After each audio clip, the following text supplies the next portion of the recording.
श्रीगुरवे नमः। ओम शांति शांति शांति। अखंडानंदबोधाय शिष्यसंतापहारिणे सच्चिदानंदरूपाय रामाय गुरवे नमः। ओम शांति शांति शांति। प्रणाम भगवान। भक्ति योग रहस्य स्वामी राम तीर्थ जी का दिव्य ग्रंथ, जिसमें आत्म कृपा नामक अध्याय में बात चल रही थी। आत्मनिष्ठा, आत्मनिर्भरता, आत्मविश्वास और आत्म कृपा से यदि हम अपनी साधना में लगे रहें और मूल पर, जो उत्पत्ति का मूल कारण है, एक है, उसको जान लें तो काम बन सकता है। और स्वामी जी ने बताया कि सबसे अधिक समीप बिंदु यदि कुछ है तो अपनी आत्मा ही है, उसको जानो। अब आगे लेते हैं। कुछ ऐसे लोग होते हैं जो दूसरों को सुधारने के उद्देश्य से दिन रात उपदेश देने में व्यस्त रहते हैं, लेकिन इन लोगों को सफलता नहीं मिलती। इसके विपरीत कुछ व्यक्ति ऐसे हैं जिनको इतनी अधिक सफलता मिलती है कि लोग उनको पूजने लगते हैं और जिंदगी भर उनको याद रखते हैं। उनकी स्मृति में लोग भिन्न भिन्न तरह के स्मारक बनाते हैं, जैसे कॉलेजों की स्थापना, उनके नाम से सभा संगठन की स्थापना इत्यादि। इन महान व्यक्तियों में से कुछ ऐसे भी महानतम होते हैं जो धर्म प्रवर्तक, समाज सुधारक के रूप में विख्यात हैं, जैसे बुद्ध, शंकर, नानक। ऐसा क्यों है? कारण यह है कि इन संतों, महात्माओं, मनीषियों ने सर्वप्रथम अपने आप का, स्वयं का उद्धार किया, दूसरों का नहीं। अपने लक्ष्य की प्राप्ति कर वे आगे बढ़े। यूनान में एक महान गणितज्ञ हो गए हैं जिनका नाम था आर्किमिडीज। वे कहा करते थे कि यदि उन्हें स्थिर बिंदु मिल जाए तो वे सारे संसार को हिला सकते हैं, पर वे स्थिर बिंदु को नहीं खोज पाए। मेरे प्रियतम आत्मन, वह बिंदु जिससे आप संसार को हिला सकते हैं, वह बाहर नहीं, आपके ही अंदर है। आपकी अंतरात्मा है। आप जब अपनी अंतरात्मा में पूर्ण रूप से प्रतिष्ठित होते हैं तो आप निश्चय ही सारे संसार को हिला सकते हैं। आप जानते हैं कि सूर्य की गर्मी से वायु गर्म होती है और इसका कारण वायु का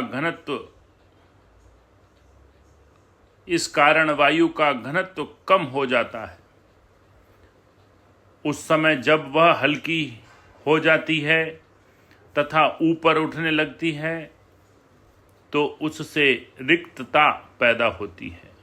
इस रिक्तता को पूरा करने के लिए, खाली जगह भरने के लिए चारों ओर से वायु अपने आप दौड़ती हुई आती है। कभी कभी तो इस पूर्ति के लिए वायु इतनी तेजी से आ जाती है कि तूफान सा आ जाता है। इसी प्रकार जिस व्यक्ति ने दैव्य गुण प्राप्त कर लिए हैं तो वह स्वतः परिष्कृत और उन्नत बन जाता है और वह अपने चारों ओर के लोगों के उन्नयन और सुधार का कारण स्वतः ही बन जाता है। यह सिद्ध और आत्म अनुभवी मनुष्यों के जीवन से भी स्पष्ट है। क्या ऐसा महात्मा अनुपम अद्वितीय सुधारक नहीं है? अर्थात है। अब यह आसानी से सिद्ध किया जा सकता है कि एक व्यक्ति अपने प्रति अपने दायित्वों का निर्वाह करते हुए किस प्रकार ईश्वर के प्रति अपने कर्तव्यों का पालन करता है। मुस्लिम धर्म ग्रंथों में एक कहानी का वर्णन आता है। एक व्यक्ति सत्य का जिज्ञासु था, सत्य की खोज में लगा था, सत्य जानना चाहता था। इसलिए वह ईश प्रेम में पागल होकर जंगल जंगल भटक रहा था। वह ऐसे संत, ऐसे महात्मा की खोज में था जो उसे ईश प्रेम से जिज्ञासा को शांत कर सके, जो उसके ईश प्रेम की जिज्ञासा को शांत कर सके, उसका समाधान कर सके। अंततः वह ऐसे जंगल में पहुंचा जहां वह इस तरह के महात्मा को खोजते खोजते अत्यंत निराश हो गया था। फिर उसने पक्का इरादा किया और जब तक वह खुदा को न जान लेगा तब तक वह पानी न पिएगा, खाना नहीं खाएगा, ऐसा कहा। यहाँ तक कि जान गंवा बैठा और कहा भी है, बैठे हैं तेरे दर पे तो कुछ करके उठेंगे, या वस्ल ही हो जाएगी या मर के उठेंगे। उन दिनों एक पीर थे, बड़े विद्वान थे, उनका नाम जुनैद था और वे कुरान और अन्य मजहबी बातों के बड़े ज्ञाता थे।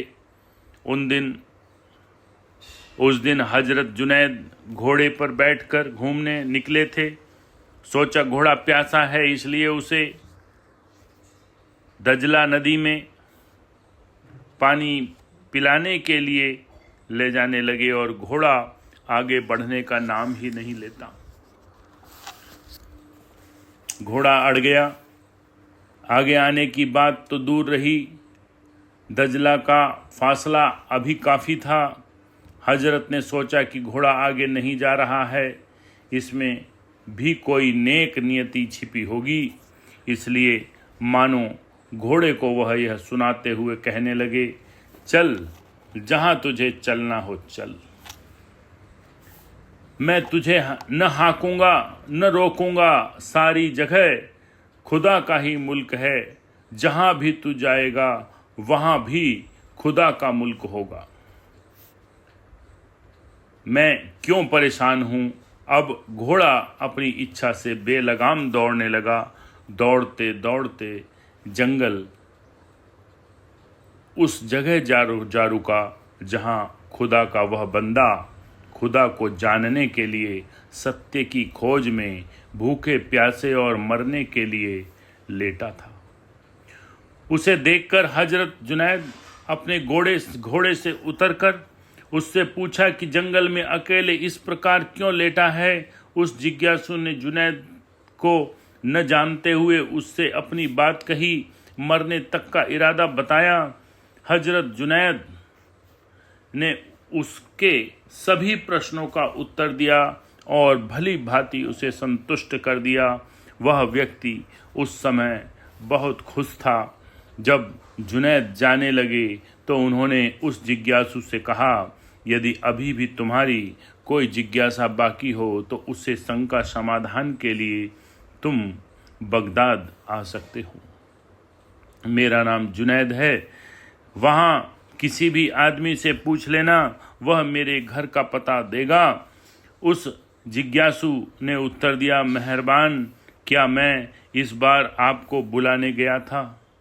अब तो मैंने खुदा का राज जान लिया है, अब मैं कहीं भी नहीं जाऊंगा। यदि आगे भी मुझे किसी से पूछने की ज़रूरत हुई तो आप या कोई और पीर बरबस अपने आप आएगा, मेरी शंकाओं को दूर करेगा, मैं क्यों फिक्र करूं। तो शायर ने ठीक ही कहा है, असर है जज्बे उल्फत में तो खींच कर आ ही जाएंगे, हमें परवाह नहीं हमसे अगर वह तन के बैठे हैं। एक दूसरे शायर ने कहा है, बेहुद चरादर पे ओ में गर्दी, वंशी अगर ओ खुदास्त खुद भी आयद। इसके अवल दर दिले माशूक पैदा ये शबद, ता न सोजद समा के परवानह शेदा में शबद। गिरदे खुद गरद गनी चंद गुनी तौफे हरम, रहबरे नेस्ते रही राह बिज अज किवला नुमा। इन तीनों शेरों का भावार्थ इस प्रकार है कि उस खुदा के पीछे क्यों व्यर्थ घूमता फिरता है, बैठ यहाँ, अगर वह खुदा है तो खुद आएगा। दूसरे का अर्थ है, प्रियतम के दिल में पहले प्यार होता है, जब तक दिया न जले पतंगे उस पर कैसे मोहित होंगे।